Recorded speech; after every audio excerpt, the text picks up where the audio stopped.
Hello ladies and gentlemen, Spirit of the Law here. I feel like I inadvertently skipped one of these since there's been a few months since the last one, but let's keep them going.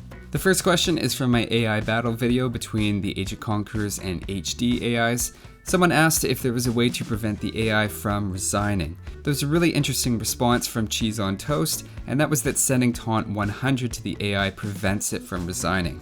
Apparently 101 re-enables that. I have tried it and it works perfectly for me, and just make sure that you have the AI selected when you do that. Pretty cool tip. Again, from the same video, Petrox5 as well as others asked if the Age of Conquerors AI is supposed to get extra resources, and other people pointed out that the original AI didn't seem to be as aggressive as normal.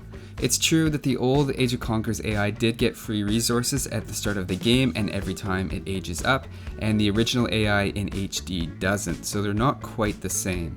It probably would have given up a better fight if it got those resources, and had I known that ahead of time, I would have controlled for that.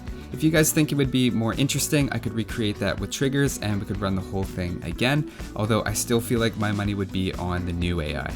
From the Korean Civ overview, it was pointed out that the +3 line of sight on villagers helps a lot, especially in nomad maps, and I think that's a good point. There's a very noticeable difference in how easy it is to find sheep and good town center locations, so that was a good call. I should have said something about that and just got a bit of Arabian map tunnel vision on that one. From the Waypoints video, some people were asking about waypoints from buildings. Now it does kind of look like you can get waypoints from buildings if you hold shift and lay down a couple flags, but you'll notice the units don't follow them. And if you lift up on shift and do that final click, it just becomes the rally point. So there's not really anything interesting going on there.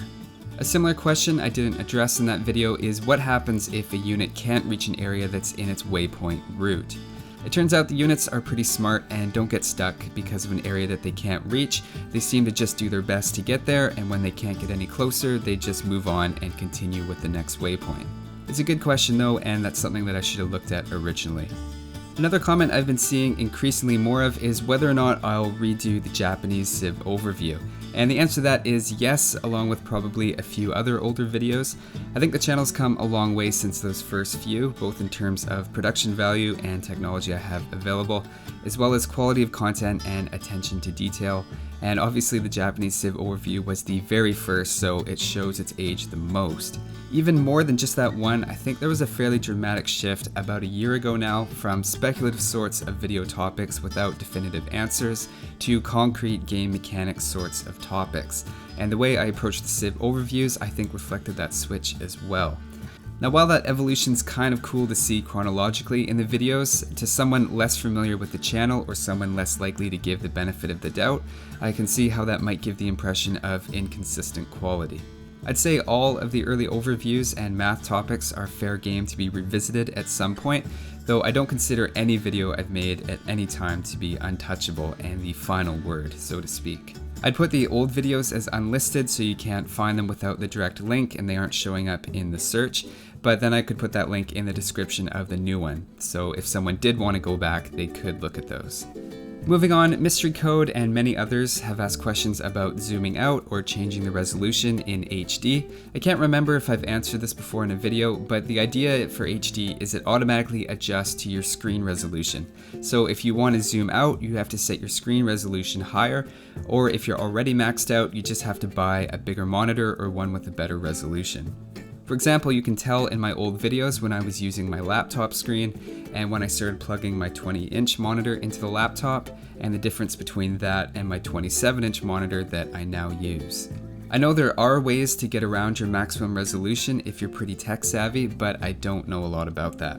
The easiest fix is probably just to get a better monitor or to plug a larger external monitor into your laptop.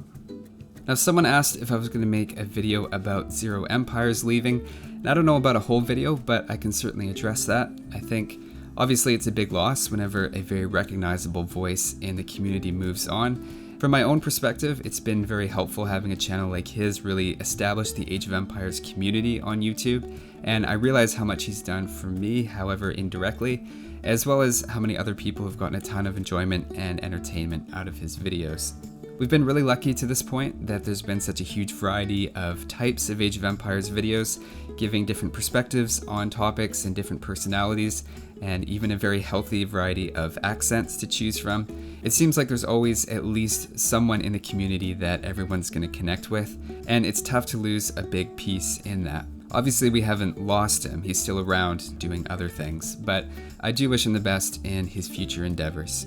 I've gotten the impression that some people are upset about him leaving or are concerned about that, but I think it would be much more appropriate to just be happy for him and be grateful for all the work that he put into his channel. And at the same time, I think it's great to also see the community is still healthy, and there's lots of other YouTube channels that are stepping up to do the pro commentary thing. And I don't see that as him being replaced in any way. I don't think another channel could really do that. I think it's part of his contribution and legacy that he's been an inspiration and has been a model for so many other channels who can now carry that on. I think we'll finish up on that note though. I should be starting the Chinese Civ overview pretty soon. I know a lot of people are waiting on that. But thanks for watching, guys, and I'll see you next time.